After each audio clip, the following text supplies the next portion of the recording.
I appreciate it as well. And as always, I'm grateful too to be on this platform and be able to continue to share this experience and, spread this positive message like we do on a daily basis as things are, getting a little bit better and better in my life. I figured that this time tonight, was it around like 8:15, getting situated in Tehachapi prison right here on the 180, where it's like one of California's most notorious SNY prisons right here. This prison right here where I'm at currently, this ain't no joke. These dudes are not playing around. Just to give a lot of acknowledgement to the ones that are really, screening people and making sure that they keep their yard cleaned up. That's the way it is right here. They're, checking paperwork and making sure there ain't no trash walking around right here. So it's a little adjustment for me, someone who has been positively programming and then coming to a place that's a little bit more serious and a little bit more political. But hey, it is what it is, and I'm going to sit here and make the best of it. And that, takes me down a journey back time ago when things were very, very political. Back in 2005, when I was in the county and fighting 56 to life, things weren't so well for me. And a lot of people that were sharing the same experience with me in the county, everybody was predominantly the people in the county jail where I was at, Riverside County, California. There was a lot of gang members in the county jail at that time too, facing life sentences. It seemed like every dude that was in my pod was facing life sentences. And I had spoke about one of my comrades, Jack Waller, Dozer, on a previous prison story not too long ago. And what's crazy is because the history of me and Dozer actually... This call and your telephone number will be monitored and recorded.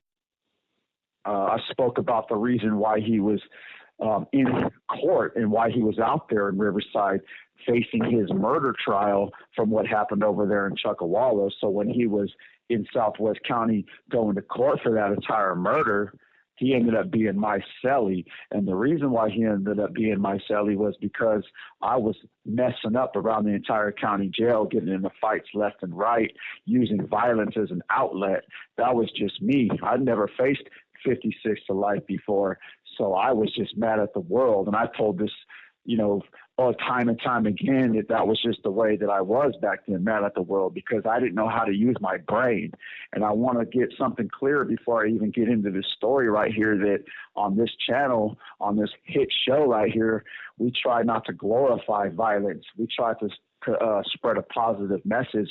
So when I do share these experiences, I want everybody to know that I'm sharing this because I'm trying to give everybody a perspective, and so that they can know what not to do and not follow in the same footsteps as us and not be brainwashed. I didn't have somebody to teach me not to do what I was doing. So hopefully I can make an impact by sharing these experiences.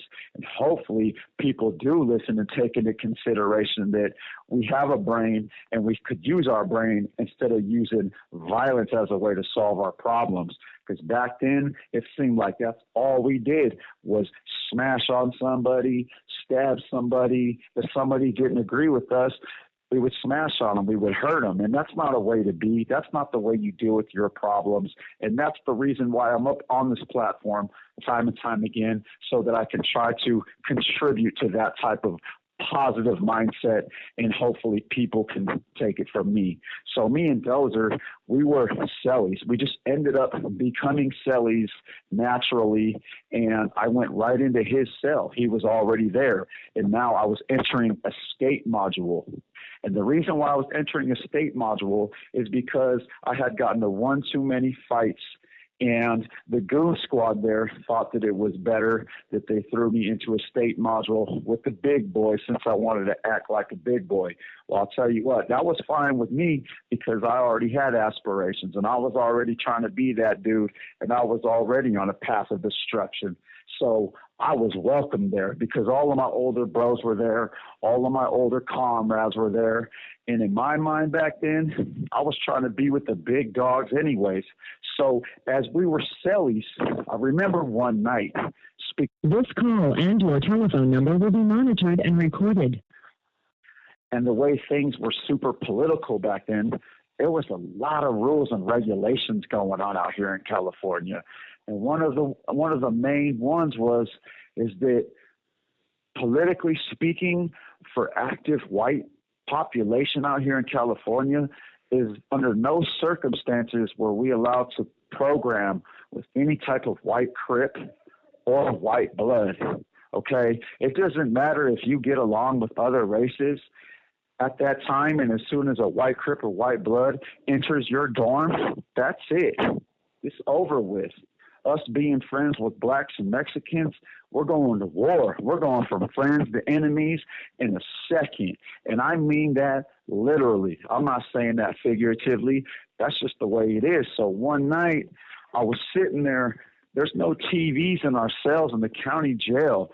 So a lot of our entertainment is staring out the window, looking at the commotion and the interaction of the inmates that are out there on the day room floor. So bottom tier was out there at day room this night, and me and Dozer were inside our cell chilling. And I was on the door looking out the window, and as I was looking out the window, I see a new arrival come in. And he was kind of like a short, stocky white boy that walked in, and I didn't think anything of it. I just figured, hey, we just had a white boy who was a new arrival. And as you see him walk in, he kind of looks confused. You see a lot of confusion on his face, but he goes to the direction to the right over to the blind spot where we couldn't really see, but we just assumed that he was going into a cell with another white boy. Well, as he entered that cell, I don't know what was happening, but we seen all kinds of commotion going on and everybody looking over towards that direction. So I told Dozer, hey, bro, come to the window real quick. Check out what's going on, bro. Look at this commotion. And we're both staring out the window now, and all we see is this white boy come out, and he's walking now towards the black area, towards the black table, and he's holding his face.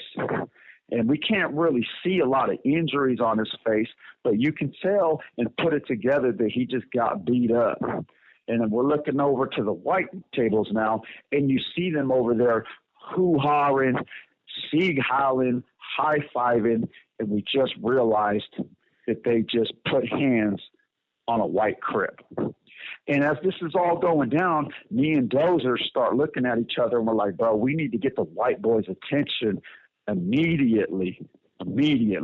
So we're trying to wave down these white boys to get up to the top tier so that we can tell them what's going on, because clearly they're oblivious to the situation, and you can see everybody over there looking very disturbed at the black table that this white boy just got beat up by the white boys.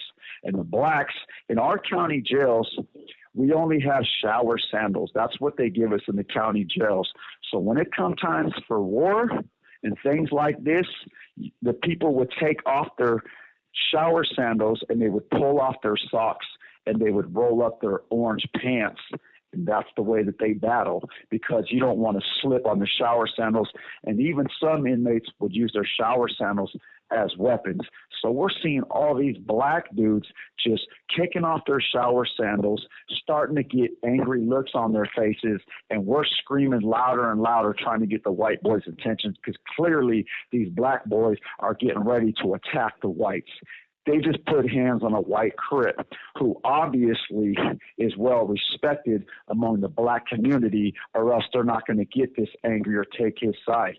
Out here in California, the only times, that the black population, the African Americans, are going to back up any type of white crip or white blood, that means that white crip or white blood has some status in the gang. Period. If he didn't have any type of status in a Crip gang or a blood gang, they're not going to go to those measures to even back this dude up. They're going to let the white boys mash him and just not even care about it. But this dude, they were willing to back him up.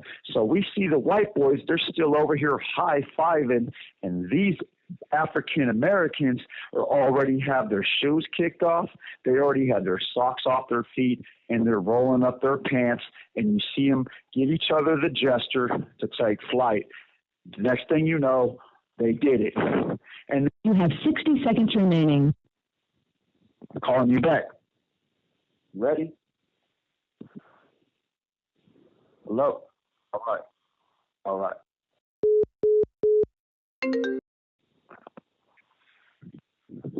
So you see these dudes take off like some rabid animals towards the white table.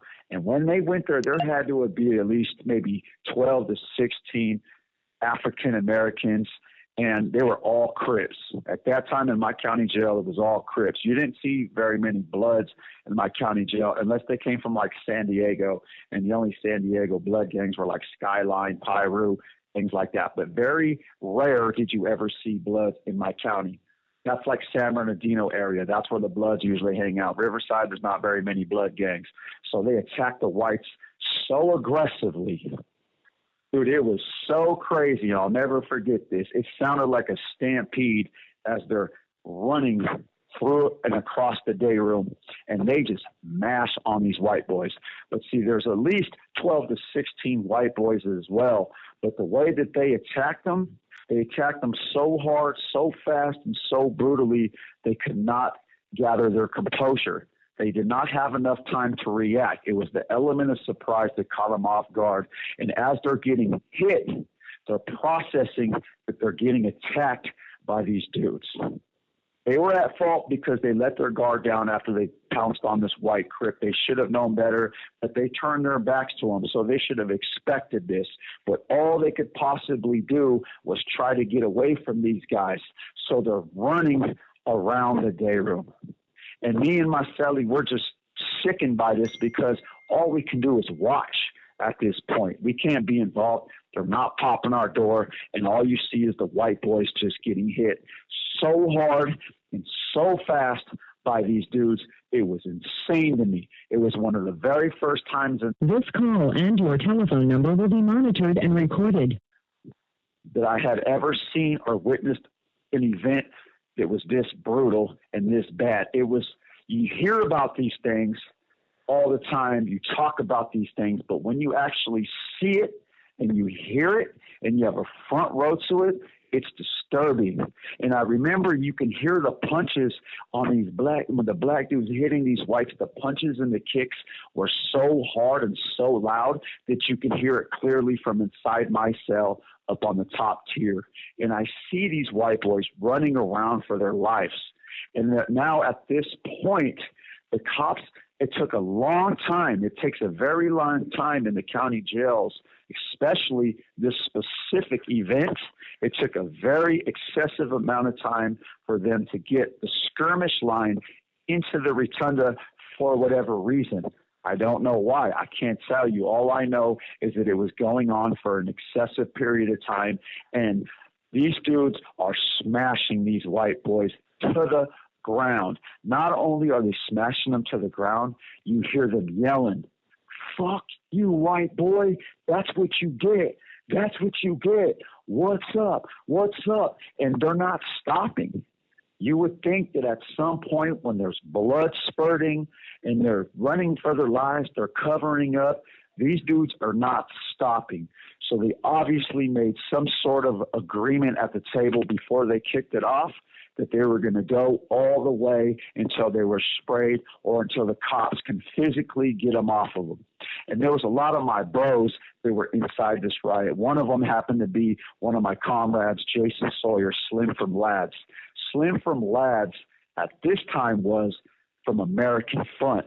American Front was a skin, and Jason Sawyer happened to be from American Front. American Front was like a little hate group at that time that he was from, and he was like one of my best friends. He's like 6'4", tall and skinny, and he had been a skinhead for a long time.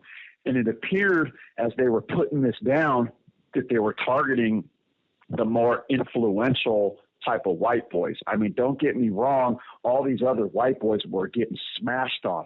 But there was a certain individual.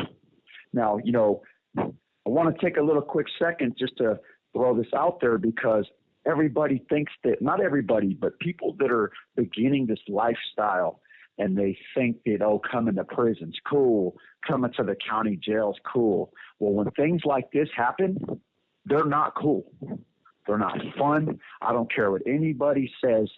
When you're getting pounced on or whether you're doing the pouncing, hurting somebody or getting hurt by somebody is never fun.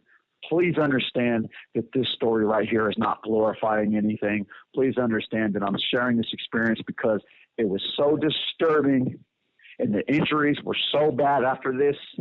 I had to share this story. So there was another individual named Highlander, and he had one of the biggest black dudes I'd ever seen on him. One of these black dudes that was on him was like 6'5", weighed about 380 pounds, and was dropping haymakers on his fucking jaw. Boom, boom. He was completely knocked out. But it didn't stop this dude to continue dropping haymakers on his face. You can hear the smacks on his face from inside my cell, which is like 75 to 100 feet away. That's at least how far it was. So think about that for a second. Then finally, the skirmish line casually and subtly makes their way into the rotunda. They don't care what's going on. And all you see is white boys on the ground trying to pick their teeth up off the floor, trying to wake themselves up because they're knocked out. And all you see is these blacks just running around, throwing up crip, yelling out, that's what's up, cuz. That's what's up, cuz. And the cops finally come in, and the blacks look at each other, and they say, we ain't stopping yet.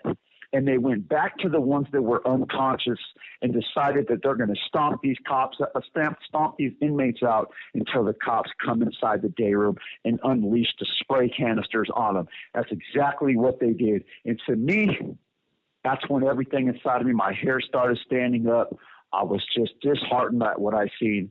And at the end of the day, a lot of the injuries that happened, they came in, they sprayed, they unleashed the canisters, they sprayed, they shot the little pepper ball paint guns or whatever that have mace in them, whatever force they could possibly use on these guys, that's what they did. So those dudes decided to go all the way out. And at the end of the day, when this riot was said and done and they finally, secured the scene, every single one of them white dudes was injured so bad. One of them's jaw had to be wired shut because they dislocated it, literally took it right off the hinges.